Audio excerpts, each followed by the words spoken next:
If you've ever been told you're too sensitive, too emotional, too intense, too much, this one's for you.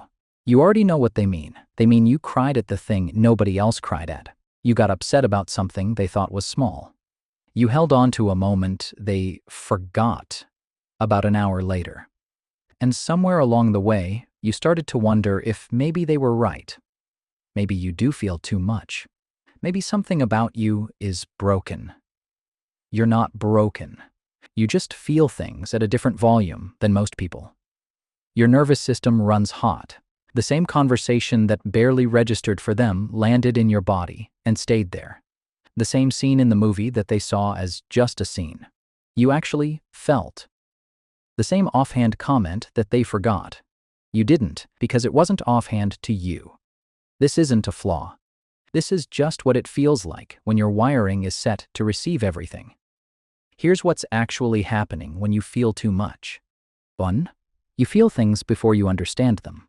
Other people see something happen and have to think about how they feel about it. You don't. The feeling arrives first. The understanding comes later, sometimes hours later, sometimes not at all. This is why you cry before you know why you're crying.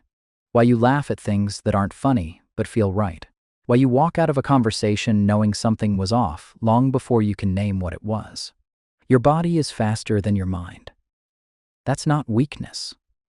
That's a kind of intelligence most people don't have access to. 2. You feel other people's feelings as if they're yours. Someone in the room is sad and you can feel it in your chest. Someone is angry and your shoulders tense before you've consciously noticed. A friend tells you about their bad day and you carry it home with you, even though it wasn't yours. Most people would call this empathy. It's more than empathy. It's that the boundary between their feelings and yours is thinner than it is for most people. This is why you're often exhausted after social interactions that were technically fine. You weren't just present, you were absorbing. 3. You replay emotional moments long after they're done. The hard conversation from 3 weeks ago is still sitting somewhere in you. The compliment from last month still lights you up. The look someone gave you in passing, you're still thinking about it. Other people process and move on. You process and keep processing. Not because you're stuck, because the moment had more in it for you than it did for them. Your memory isn't longer. The events were just bigger when they arrived. Here's the part I want to be honest with you about. You're not too much. The people who told you that were just smaller containers than you are. That doesn't make you wrong. It makes you rare. But feeling everything has a cost, and you've probably been pretending it doesn't for a long time. You don't have to feel less. You're not built for that. But you're allowed to protect what you have.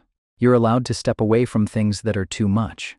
You're allowed to admit when something hurt you, even if other people would have shrugged it off. You're allowed to take up space for the size of feelings you actually have. You don't owe anyone a smaller version of yourself. If this hit, you already know it was about you. Tell me in the comments which of the 3 landed hardest. I'll see you in the next one.